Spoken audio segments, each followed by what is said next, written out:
오늘 제목 크게 읽어보도록 하겠습니다. 시작. 은혜를 알아야 합니다. 한 번 더 시작. 은혜를 알아야 합니다. 은혜의 값은 가치라고 하는 그런 동화가 있습니다. 한 가난한 선비가 과거를 보기 위해서 한양을 가고 있었습니다. 책이 든 보찜과 활을 차고 갔습니다. 한양까지 가는데 보름 정도가 걸렸기 때문에 활이 필요했습니다. 한참을 가는데 다음 그림 보니까 까치 소리가 났습니다. 그래서 올려보았더니 구렁이가 까치 새끼 3마리를 보고서 회를 낼름거리고 있었습니다. 선비는 화살로 까치를 쏘아 죽였습니다. 그리고 계속 산길을 가는데 어둠 속에서 절간이 하나 나왔습니다. 여보세요, 여보세요. 불렀더니 하얀 옷을 입은 색시가 나왔습니다. 하룻밤을 자고 가도록 해주세요. 그 색시는 그렇게 하라고 했었습니다. 그런데 한참 잠을 자다가 가슴이 답답해서 잠을 깨었는데 구렁이가 목을 감고 있었습니다. 그래서 사람 살려주세요, 사람 살려주세요. 그랬더니 구렁이가 여자 목소리로 네가 죽은 구렁이 색시다. 내가 원수를 갖기 위해서 너를 죽이고 말겠다 라고 했었습니다. 선비는 떨리는 목소리로 구렁이를 죽인 이유를 설명했습니다. 이렇게 해서 내가 구렁이를 죽였습니다. 그랬더니 그 구렁이 마음이 조금 풀렸습니다. 그러면 네 말이 사실인지 한번 시험을 해보겠다. 이 절에는 오랫동안 울려보지 못한 그런 종이 까마득이 높은 곳에 달려있다. 이 밤이 새고 새벽녘에 3번 울리면은 네 말이 참말인 줄 알고 살려주마. 근데 만약 종이 울리지 않는다면 네 말로 거짓말로 인정해서 널 죽이겠다. 그렇게 했었습니다. 그러고 나서 새벽이 왔습니다. 새벽이 와도 종 소리가 울리지 않았습니다. 그러자 이 구렁이는 죽이겠다고 협박했습니다. 정신이 아찔해 쓰러지려고 하는 순간에 땡 하고 소리가 났습니다. 구렁이가 멈추던 순간 땡 또 땡 하고 소리가 울렸습니다. 도대체 어떻게 된 일인가 하고 종탑 밑에 가보고 기절할 뻔했습니다. 그곳에는 머리가 깨어지고 부서진 수십 마리 까치가 죽어 있었습니다. 하찮은 까치도 은혜를 알고 이렇게 은혜를 갚거든. 하물며 만물의 영장이라는 사람으로 태어나서 은혜를 모르고 갚을 줄 모른다면 까치보다 못한 인간이 아니겠는가. 아마 그런 생각으로 동화 작가가 쓴 것이라 그렇게 보아집니다. 하물며 우리는 하나님을 아버지로 모시고 사는 하나님의 자녀들입니다. 하나님의 자녀들이 하나님 은혜를 모르고 산다고 한다면 어찌 그를 하나님 자녀라 할 수 있겠습니까? 오늘은 은혜를 알아야 한다라는 제목으로 말씀을 드리고자 합니다. 첫 번째, 다윗의 처지를 한번 살펴보도록 하겠습니다. 베들레헴에 이새라고 하는 사람이 살고 있었는데 그는 8명의 아들이 있었습니다. 그런데 하나님이 사울을 이스라엘 1대 왕으로 세웠었는데 사울 왕에게 실망하신 하나님은 다른 사람을 왕으로 세워야 되겠다. 그런 계획을 가지시고 다음 그림 보시면은 사무엘 선지자를 베들레헴 이새의 집으로 보냈습니다. 그 다음 말씀 읽어볼까요? 시작. 여호와께서 사무엘에게 이르시되 내가 이미 사울을 버려 이스라엘 왕이 되지 못하게 하였거늘 네가 그를 위하여 언제까지 슬퍼하겠느냐. 너는 뿔에 기름을 채워 가지고 가라. 내가 너를 베들레헴 사람 이새에게로 보내리니 이는 내가 그의 아들 중에서 한 왕을 보았느니라 하시는지라. 예. 하나님께서 이미 내가 사울왕을 버렸으니까 이새의 집에 가면 그 다음에 왕이 될 사람이 있다. 그에게 기름을 부으라 하는 그런 말씀이에요. 사무엘 선지자는 이새의 집에 도착해서 장자로부터 하나님이 선택하신 왕이 누구인지 알기 위해서 한 명 한 명 지나가도록 그렇게 하였습니다. 그런데 장남 엘리압이 지나가는데 너무 덩치도 크고 잘생겼더라 이거죠. 그래가지고 야, 하나님이 이 장남 이 아들을 2대 왕으로 선택하셨는가 보다. 그렇게 하는 순간에 다음 말씀 보면은 시작. 여호와께서 사무엘에게 이르시되 그의 용모와 키를 보지 말라. 내가 이미 그를 바랐노라. 내가 보는 것은 사람과 같지 아니하니 사람은 외모를 보거니와 나 여호와는 중심을 보느니라 하시니라. 나 여호와는 뭘 보신다고요? 중심을 보시는다. 이렇게 말씀했습니다. 이제는 막내 아들은 아직 어리기 때문에 7명을 다 불러들였는데 거기서 왕이 될 아들이 없다는 거예요. 그래서 그렇게는 다음 말씀 보면은 시작. 이새가 그의 아들 7을 다 사무엘 앞으로 지나가게 하니 사무엘이 이새에게 이르되 여호와께서 이들을 택하지 아니하셨느니라 하고 7명 다 하나님이 택하지 않았다. 아무리 외모는 잘생겼다 할지라도 덩치는 크다 할지라도 하나님 선택하지 않았다. 그러면 말제가 8번째 아들이 다윗인데 그 다윗은 아직 어려서 15살, 16살 정도밖에 되지 않습니다. 아직 어려서 아버지는 열외를 시켰던 것입니다. 설마 이 아들은 아니겠지 하고 빼놨어요. 그런데 7명을 다 하나님이 선택하시지 않으셨다고 하니 그러면 저 막내 아들 다윗일까 하는 그 순간에 사무엘이 다른 아들이 있느냐 묻는 거예요. 예, 지금 막내 아들이 지금 양을 치고 있습니다. 그걸 당장 데려오느라. 그래서 사람을 보내서 급히 데려왔습니다. 그랬더니 다음 말씀 보니까 시작. 이에 사람을 보내어 그를 데려오매 그의 빛이 붉고 눈이 빼어나고 얼굴이 아름답더라. 여호와께서 이르시되 이가 그니 일어나 기름을 부으라 하시는지라. 아멘. 이 아이가 바로 내가 찾던 아이다. 이 아이가 바로 내가 중심을 봐서 나한테 합당한 그 아이다 하는 그런 말씀이에요. 그래서 다음 그림 보시면 바로 이 아이가 바로 내가 택한 사람이다. 그렇게 해서 바로 그 아들에게 기름을 붓게 하는 그러한 모습을 바라볼 수가 있습니다. 그렇습니다. 다윗은 아직 어리고 철이 들지 않았고 세상 물정도 모르는 그런 아이로 아예 아버지가 제껴놨던 그런 아들이에요. 그런데 하나님께서 그를 왕으로 삼으실 것을 생각도 하지 못하고 있었는데 하나님은 내가 보는 것은 사람이 보는 것과 다르다. 그렇게 하시면서 하나님이 다윗을 선택하셨다 하는 그런 말씀이에요. 다시 말하면 하나님은 우리 속마음을 보신다 하는 그런 말씀이에요. 제가 여기 오고 나서 이제 예배를 혼자 드릴 때가 많이 있습니다. 사모가 어디 외출하고 하면은 혼자 예배 드릴 때 있는데 그럴 때라도 저는 새벽에 혼자 나와서 예배를 드려요. 아무도 없어도. 또 금요일 날인데 누가 맛있는 저녁을 사준다고 해요. 그런데 저녁을 사준다는 거죠. 그 가면 하나님 앞에 또 나 혼자 예배 드린다 할지라도 예배 드릴 사람이 없다. 그래서 내가 그 먹는 것보다 하나님 앞에 예배 시간에 예배 드리는 게 낫다.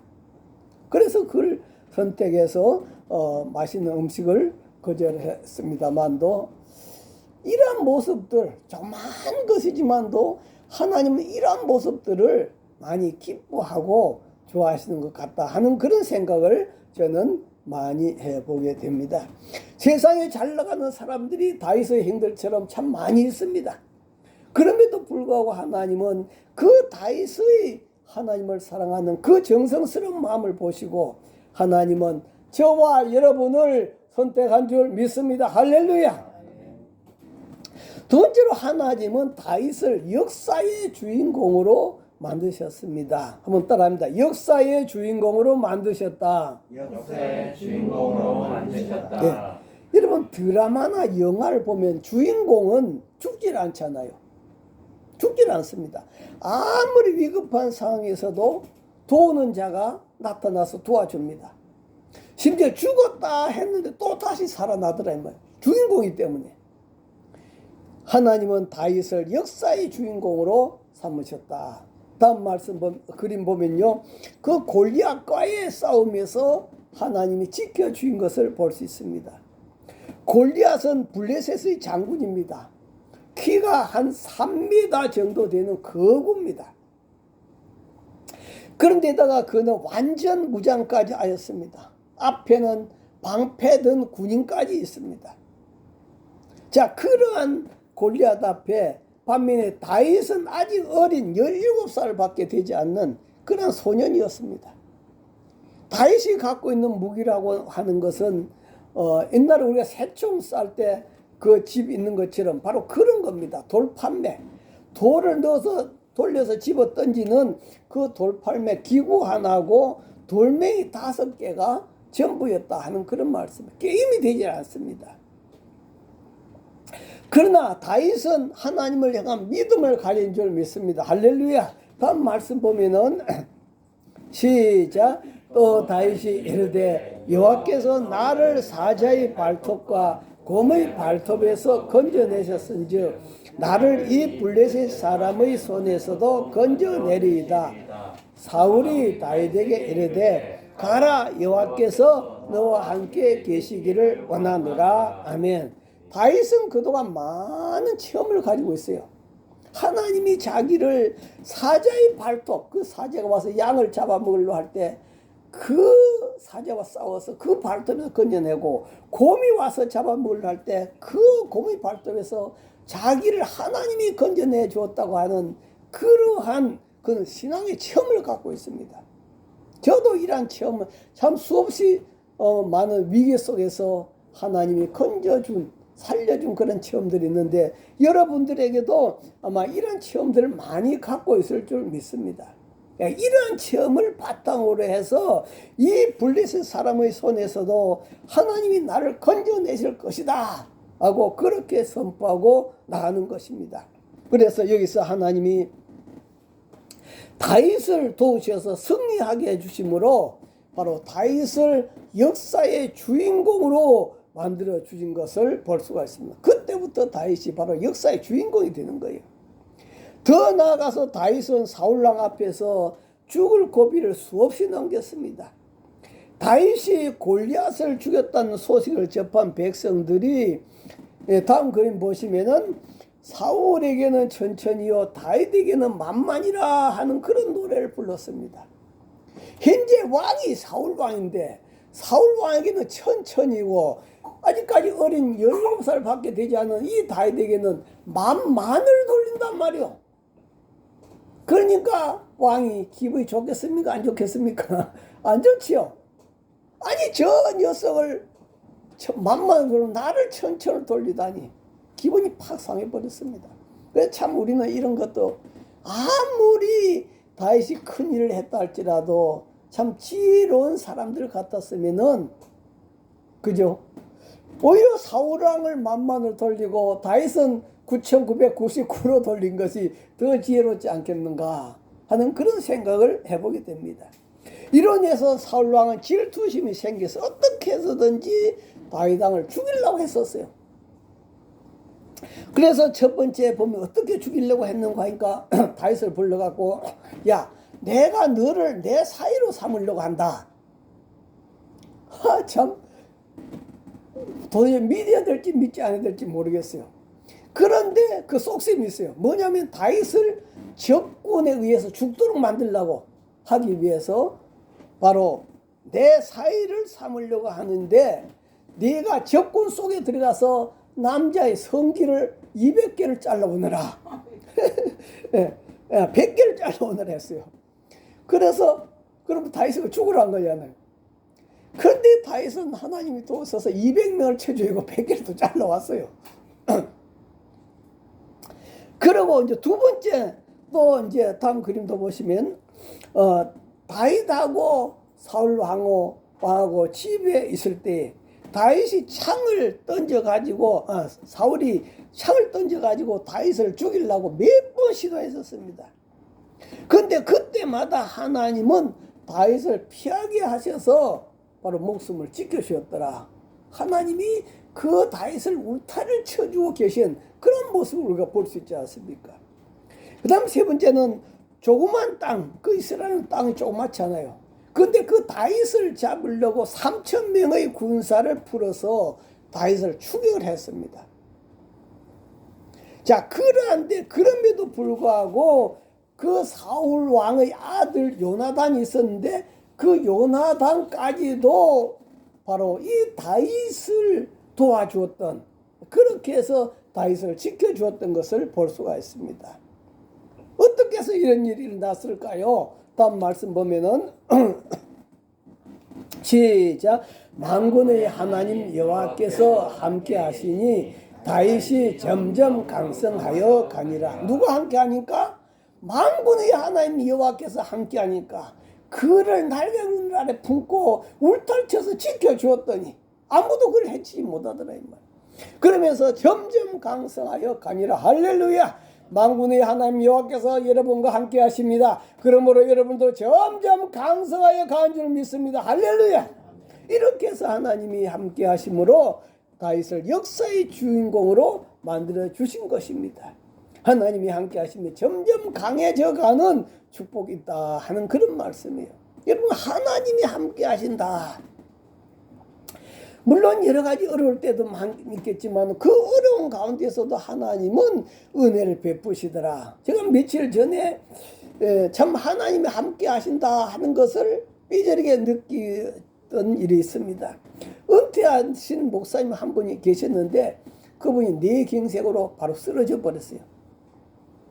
그 사모님이 먼저 가시고 혼자 사셨는데, 근데 그 쓰러질 때가 언젠가 하니까 혼자 사셨는데 하필이면 그 시간대에 아들이 온 거예요. 아들이 그 집에 와 있을 때 냉장고에 무엇을 열려고 하다가 그냥 쓰러져 버린 거예요. 그러니까 아들이 와 있으니까 어떻게 해요? 바로 병원으로, 인하대 병원으로 간 거죠. 바로 인하대 병원으로 갔는데 요즘도 여러모로 더 병원이 복잡하지 않아요. 근데 하필 도착하자마자 담당 의사가 와 있더라 이거죠. 네 수술한 담당 의사가 와 있어서, 그리고 또 바로 수술하게 되었어요. 바로 수술하게 되었고, 그 수술을 하고 나서 시간마다 옆에 있는 사람들이 눈에 보일 정도로 회복이 빨라지는 겁니다. 그래가지고 뇌경색으로 쓰러졌는데 멀쩡해져가지고 일주일 만에 퇴원했다. 참 하나님이 은혜지 않습니까? 그죠? 그래서 저는 그걸 보면서 하나님이 다 아들도 예비하고 의사도 예비하고 모든 것을 다 예비했어서 이런 것들이 바로 하나님이 함께 하시는 것이다 하는 것을 깨달은 적이 있습니다. 하나님 말씀합니다. 다음 말씀 보면은 시작. 여호와께서 너를 실족하지 않게 하시며 너를 지키신 이가 졸지 아니하시리로다. 아멘. 여러분을 지키시는 분은 졸지 않으십니다. 할렐루야. 자, 그리고 세 번째는 다윗은 하나님의 은혜를 아는 자였다. 따라합니다. 하나님의 은혜를 아는 자였다. 하나님의 은혜를 아는 자였다. 예, 여러분, 세상에는 수많은 은혜를 입고도 언제 그랬느냐 식으로 은혜를 기억하지 못하는 그런 사람들이 많이 있죠. 그리고 은혜를 잊어버린 사람들도 많이 있습니다. 사람들은 자기가 돈 빌린 것은 쉽게 잊어버려요. 야, 너 돈 안 주냐? 아, 언제 빌렸더라?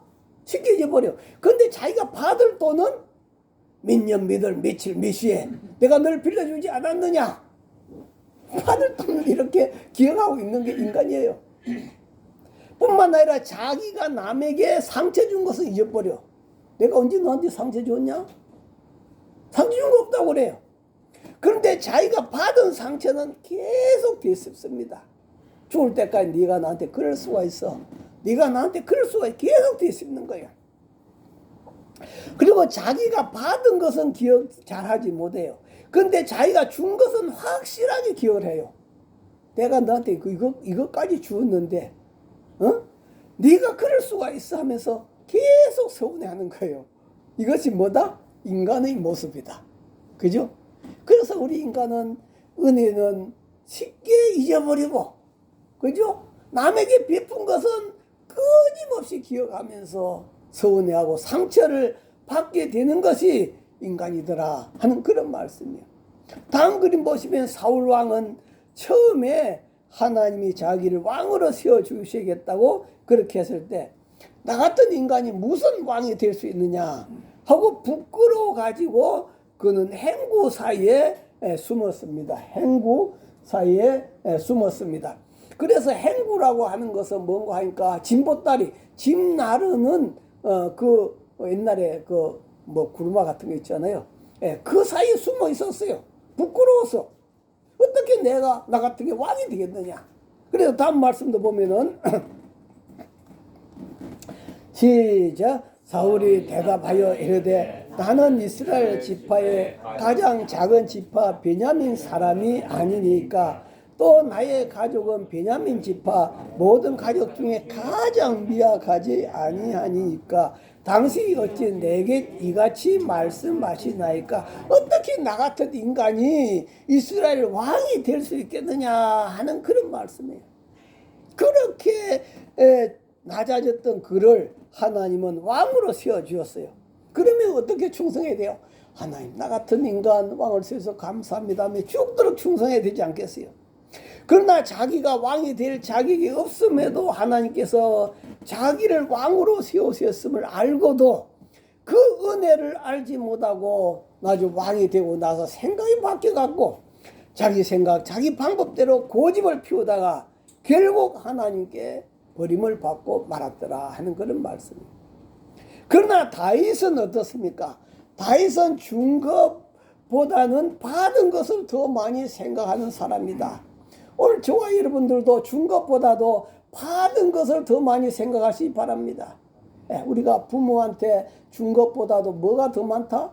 받은 것은 생각을 안 하려고 하고 있는 거예요. 받은 것이 엄청나게 많은데도 하나님께로부터 받은 것도 엄청나게 많은데도 그걸 우리가 생각하지 않는다 이 말이에요. 그런데 다윗은 준 것보다도 받은 것을 더 많이 생각하는 그런 사람이. 다음 말씀 보면은 시작. 다윗이 그러나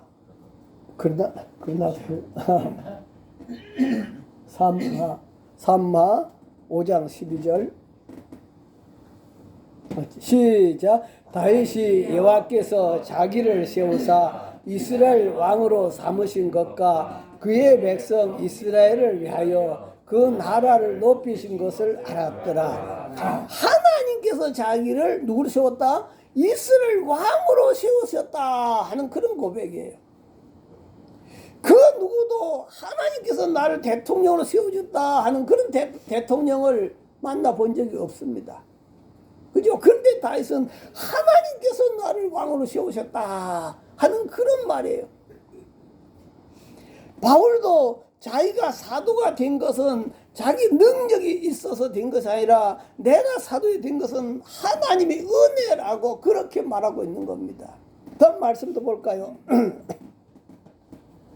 시작. 그러나 내가 나 된 것은 하나님의 은혜로 된 것이니 내게 주신 그 은혜가 헛되지 아니하여 내가 모든 사도보다 더 많이 수고하였으나 내가 한 것이 아니요 오직 나와 함께 하신 하나님의 은혜로다. 할렐루야. 여러분이 된 것은 다 하나님 은혜다. 여러분이 하나님 자녀가 되어서 하나님 앞에 예배드리는 이 은혜, 이 자리가 하나님의 은혜로 된 것인 줄 믿습니다. 할렐루야. 여러분이 아버지가 되고 어머니가 되고 부모가 되고 자식이 된 이 모든 것도 누구의 은혜다? 하나님의 은혜로 된 것이다. 현재 내가 나 된 것은 누구의 은혜다? 하나님의 은혜로 된 것인 줄 믿으시 바랍니다. 할렐루야. 다윗처럼 하나님의 은혜를 기억해야 된다. 내가 그냥 잘나서 이 자리에 있는 것이 아니단 말이요. 하나님 은혜로, 부모의 은혜로 내가 이 자리에 있는 것이다. 늘 생각해야 된다. 그 다음 네 번째는 은혜를 모르는 자와 은혜를 아는 자는 삶이 다릅니다. 한번 따라합니다. 은혜를 아는 자는 삶이 다르다. 예, 은혜를 모르는 사람은 자기 자신이 왕입니다. 자기 자신이 주인입니다. 그러나 하나님 은혜를 아는 자는 하나님이 왕입니다. 하나님이 주인입니다. 그리고 나는 종이라고 하는 겸손한 자세를 가지고 살아갑니다. 사울 왕은 모든 것이 자기 중심이었습니다. 자기 중심인 사람은 이기적입니다. 그래서 이런 사람을 가리켜서 밴댕이 소갈딱지 같은 마음을 가졌다. 다음 그림 볼까요?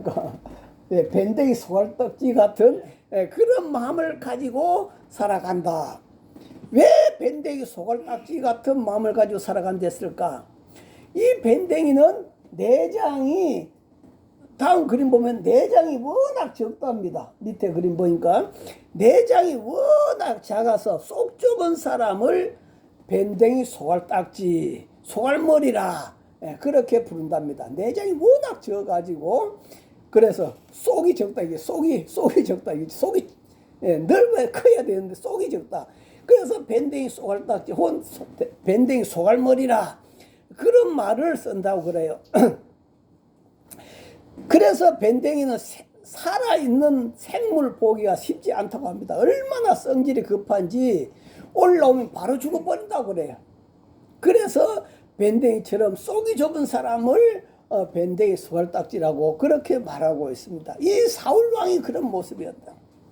그러나 다윗은 어떤 사람이었습니까? 다윗은 원수를 위해 기도하시고 자기를 십자가에 못 박아 죽이는 그들을 다음 그림 보시면 용서해달라고 기도하셨던 예수님처럼 넓은 마음을 가지고 있었더라 하는 그런 말씀이에요. 예수님이 어떤 기도를 했습니까? 십자가에 못 박혀 그 고통 가운데서도 자기를 십자가에 못 박은 자들 향하여 예수께서 가라사대 아버지여 저희를 사하여 주옵소서. 보통 사람 같으면 뭐라 해야 돼요? 네 놈들 자리나 봐라. 내 죽이고 이놈들이 복받나 보라. 그렇게 막 저주를 하겠죠. 그런데 예수님은 그들을 용서해달라고 그 고통 중에서도 예수님은 기도하셨던 그러한 모습을 바라볼 수 있습니다. 바로 다윗이 이러한 모습을 본받았더라. 오늘 저와 여러분들도 바로 이 예수님의 마음을 본받을 수 있기를 바랍니다. 할렐루야. 다윗의 아들 압살롬이 반란을 일으켰어요. 그리고 자기 아버지를 죽이려고 쫓아갔습니다. 그렇게 해서 다윗이 피난을 가죠. 피난을 가는데 다음 그림 보시면은 사울왕 족속에 그 시므이라고 하는 사람이 있어요. 그 시므이가 돌을 다윗을 향하여 왕으로 있을 때는 감히 못 던지고 피난 가니까 그 돌을 집어 던지면서 막 저주를 욕을 퍼붓는 겁니다. 어떤 욕을 퍼붓는가 볼까요? 다음 말씀 시작. 시므이는 또 다윗을 보고 저주하였다. 살인자여 악한 자여 여기서 사라져라. 여호와께서 사울과 그 가족을 죽인 죄를 너에게 갚으셨다. 사울과 그 가족은 전쟁터에서 죽었어요. 다윗이 죽인 거 아닙니다. 그런데도 불구하고 이 시므이는 그 다윗으로 하여금 온갖 걸 뒤집어 써가지고 저주합니다. 살인자여 악한 자여 사라져라. 꺼져버려라. 지금 다윗에게는 군사 장군들이 많이 따라가고 있어요. 다윗과 함께 많은 군사와 장군들이 따라가고 있는데 이 소리를 듣고 장군 하나가 왕이요, 저놈 목을 당장 비워버릴까요? 저놈 목을 당장 비워오겠습니다. 그렇게 했습니다. 그랬더니 다윗이 뭐라고 했는가 볼까요? 다음 말씀 시작. 그러나 왕은 그에게 대답하였다.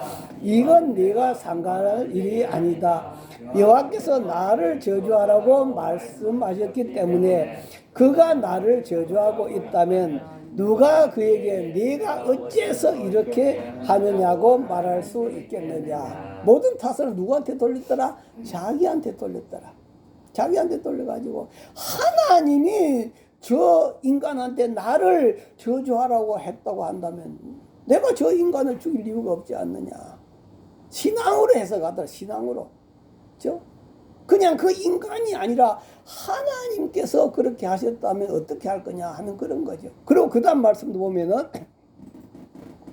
시작. 내 몸에서 난 아들도 나를 죽이려고 하는데 하물며 이 베냐민 사람이야 말할 게 있겠느냐. 여호와께서 저에게 그렇게 하라고 말씀하신 것이니 내버려 두어라. 그죠? 우리가 참 이런 마음을 푸는 것은 참 예수님과 같은 성품을 갖지 않고는 힘들다 하는 그런 말씀이에요. 그런데 사실 따져보면요, 이 다윗도 부족한 것이 참으로 많은 사람이었습니다.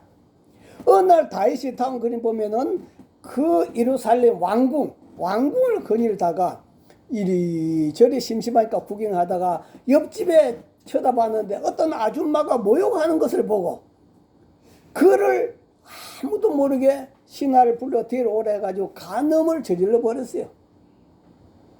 그런데 간음을 저질러 보니까 들통날까 걱정이 되는 거예요. 왕이 우리 부인을 간음했다네 하고 온 동네 소문내면 그 꼴이 아니잖아요. 그래서 들통날까봐 걱정이 되는 겁니다. 그래서 그 남편이 누군가 봤더니 지금 전쟁통에서 전쟁하고 있는 우리아라고 하는 그 장군이었어요. 장군. 한창 전쟁을 치르고 있는데 그에게 특별 휴가를 주라 그렇게 말합니다. 그래서 특별 휴가를 줘가지고 집에 가서 잠을 자가지고 애가 생기면 누구 아인지 모르도록 하기 위해서 특별 휴가를 준 것입니다. 그래서 그 장군이 이제 특별 휴가를 받아서 왕궁으로 왔습니다. 근데 우리아 장군은 다음 그림 보시면 우리아 장군 보고 이제 집에 가서 특별 휴가를 쉬어라 그렇게 했어요. 왕이. 그랬더니 이 장군이 우리 동료들은 지금 전쟁통에 한참 목숨을 걸고 싸우고 있는데 피를 흘리며 싸우고 있는데 어떻게 나 혼자만 집에 가서 아내와 쉴 수가 있겠습니까? 그렇게 하면서 집에 갈 수가 없습니다. 가지를 않는 거예요. 그러면 하룻밤 며서 자라. 그 다음날 또 집으로 가라 했습니다. 그 다음날 또 집으로 가지 않는 거예요. 그러니까 왕이 자기 계획대로 안 들어가지 않아요. 그래가지고 그러면 안 되겠다 싶어가지고 편지를 써서 봉해가지고 그 우리아 편으로 그 전쟁하고 있는 그 요압 장군에게 전하라고 하면서 부대로 가라고 보냈습니다. 그런데 그 편지 안에는 뭐가 기록되어 있는가 하니까 우리아 장군이 도착하면은 전쟁 최전방에 보내서 죽게 만들어라. 그런 내용이 기록되어 있는 거예요. 그 장군은 왕이 시키니까 안 할 수도 없고요. 그래서 요압 장군은 전쟁 중에 그를 최전방에 보냈습니다. 그러고 나서 갑자기 다른 군인들이 후퇴하는 바람에 다음 그림 보시면 우리아 장군은 바로 거기서 전사하고 마는 거죠. 죽고 마는 거죠. 이제는 요압 장군이 다윗 왕에게 우리아 장군이 죽었다고 하는 그 소식을 다윗에게 전했습니다. 그랬더니 다윗은 벌써 아는 것처럼 칼은 이 사람도 죽이고 저 사람도 죽이고 하니까 너무 걱정하지 말아라. 그렇게 그냥 넘어가 버리는 거예요. 그러고 나서 그 아내를 데려와서 자기 아내로 삼는 겁니다. 자기 아내로 삼았어요. 우리는 이러한 다윗의 모습을 바라보면서 그는 간음하는 것으로 끝나지 아니하고 그렇게 충성된 장군을 그 전쟁통에 살인까지 한 그러한 다윗이었습니다. 정말로 악질이죠. 악질 중에 악질입니다. 그러한 다윗임에도 불구하고 다음 그림 보면은 나중에 하나님이 선지자를 보내갖고 니놈 어떻게 그렇게 할 수가 있느냐? 다른 사람은 안 봤지만 하나님 보고 계셨잖아요. 그래서 하나님 선지자를 보내가지고 니놈 처음에는 막 시치미를 뚝 뗐습니다. 그런데 나중에 결국 어떻게 하지 못하고 회개하기 시작하는 거예요. 밤낮으로 침상에서 얼마나 눈물 흘리면서 해결하는지 그 침상이 다 젖도록 그렇게 하나님 잘못했습니다. 하나님 잘못했습니다. 하나님 용서해 주십시오. 하나님 내가 죽을 죄를 지었습니다. 정말로 내가 나쁜 인간입니다. 그렇게 이렇게 회개하는 그러한 다윗을 보시고 하나님은 몇 가지 징계를 내리지만도 그럼에도 불구하고 하나님은 용서를 해 주었습니다. 그러한 용서를 받은 다윗은 어떻게 했습니까? 나같이 인간, 잘못된 인간, 또 나같이 죄와 실수, 이렇게 악질은 이런 나 같은 인간도 하나님이 용서해 주셨는데 어떻게 내가 다른 사람이 잘못을 저주하고 다른 사람의 실수를 품어줄 줄 모른다면은 내가 인간이 되겠는가? 그래서 그는 그 다른 사람의 잘못과 실수가 있더라도 품어줄 줄 아는 넓은 마음을 품는 그런 다윗이 되어졌다 하는 그런 말씀인 겁니다. 내가 받은 은혜를 아는 자는 어떻게 해서라도 이렇게 조금이라도 은혜를 갖고자 하는 그런 마음을 가지고 살게 된다 하는 그런 말씀이에요. 오늘 저와 여러분도 마찬가지입니다. 저와 여러분, 나는 다윗보다 깨끗하지 않느냐라고 말을 할 수 있을 거예요. 그러나 이는 사람의 입장에서 보면, 세상의 법으로 보면 그럴 수도 있습니다. 그러나 하나님의 입장에서 보면 거룩하신 하나님, 전능하신 하나님, 흠도 티도 없는 그 하나님의 입장에서 눈으로 우리를 바라본다면 저와 여러분도 별 다를 것이 없는 인간들이다. 그러한 저와 여러분을 하나님 자녀의 자리에 삼아주신 은혜를 오늘도 생각하면서 오늘도 저와 여러분들이 바로 은혜를 아는 자가 되어서 바로 그 은혜 받은 그 은혜를 감사하면서 갚고자 하는 그런 마음으로 살아가는 저와 여러분 다 되시기를 주의 이름으로 축원합니다. 할렐루야. 우리 주의 선물로 동서로 기도합니다. 주여 주여 주여. 하나님 아버지, 내와 사랑을 감사합니다. 오늘도 우리로 하여금 하나님 은혜를 아는 자로 아버지 하나님 살아가게 하심을 감사합니다. 아버지 하나님, 정말로 다윗이 정말로 나쁜 그런 행동을 해서 정말로 저주받을 수밖에 없는 그런 인간이었지만도 철저하게 얘기했을 때 하나님 그를 품으신 것 감사합니다. 아버지 감사합니다. 걸어가신 하나님 아버지, 은혜와 사랑을 감사합니다. 하나님께서 다윗을 역사의 주인공으로 만드시고 또 그 다윗은 하나님 은혜를 아는 자로 살았던 그런 모습들을 바라보면서 참 다윗도 정말로 큰 실수와 엄청난 잘못을 저지른 그런 과거를 갖고 있었던 그런 모습을 도저히 용서받을 수 없고 세상의 법정에서는 도저히 용서가 되어지지 않지만도 하나님은 그를 품으시고 용서해 주었습니다. 하나님 이 땅에 예수 믿는 사람들도 보면은 세상 눈으로 바라봐도 강도, 도적, 깡패, 온갖 산자들도 하나님 앞에 와서 얘기할 때 하나님은 그들을 다 품어준 줄 믿습니다. 하나님 아버지, 강도까지 예수님은 품어주는 줄 믿습니다. 자기를 십자가에 못 박는 자들까지 품어준 줄 믿습니다. 하나님 아버지, 우리들 자신 세상 눈으로 바라볼 때는 깨끗한 것 같이 보입니다. 그러나 하나님의 거룩한 눈으로 바라볼 때는 우리들도 죄투성인 줄 믿습니다. 수없이 양심을 쏘겠습니다. 수없이 마음을 쏘겠습니다. 하나님 말씀대로 살지 못했습니다. 하나님 앞에 잘 경배하지 못했습니다. 주님 저희들 다 용서하셨습니다. 아버지 감사하며 오늘도 은혜 받은 자답게 살아가는 저희들 다 되도록 축복하여 주시옵소서. 예수님 이름으로 기도하옵나이다. 아멘.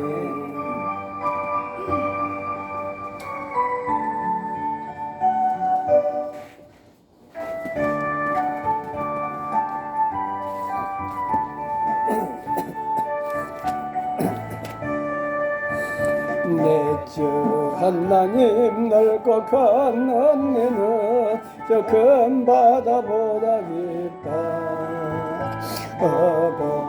주를 끌려 깊은 데로 저 한가운데 가보라. 언덕을 떠나서 장파에 펴고 내 주 예수 은혜의 바다로 내 맘 꽂혀가라.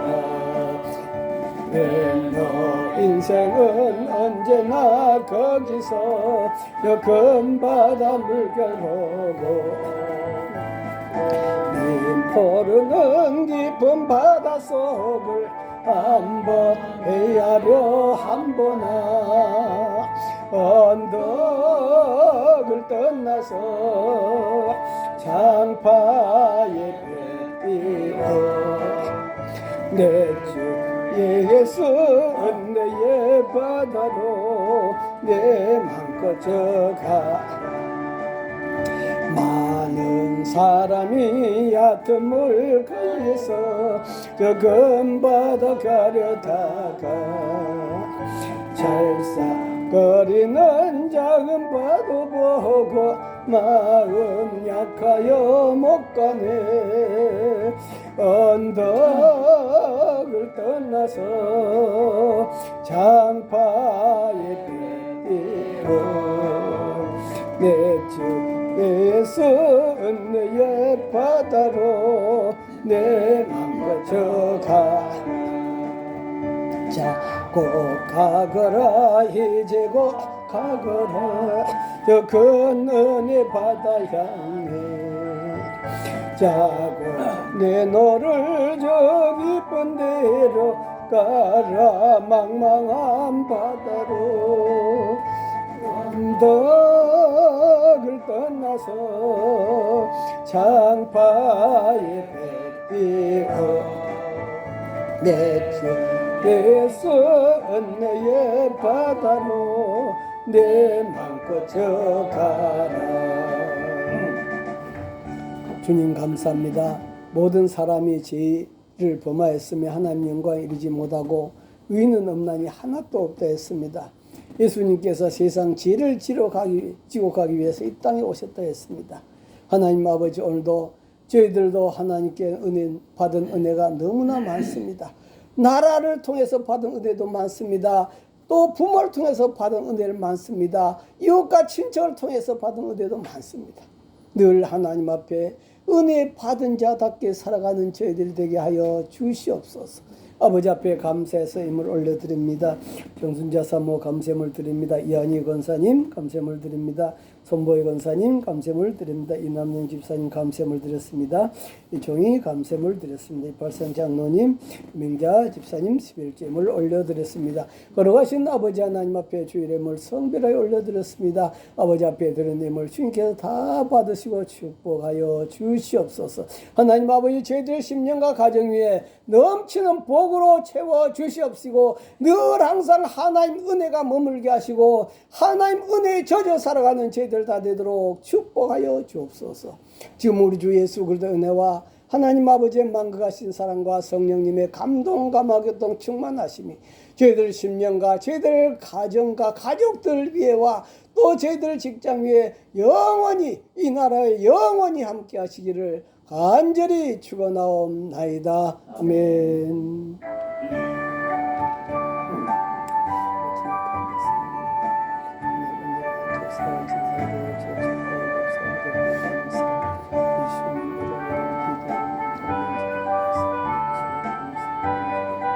왜 마쳤습니다. 하나님께 감사 박수 올려드리겠습니다.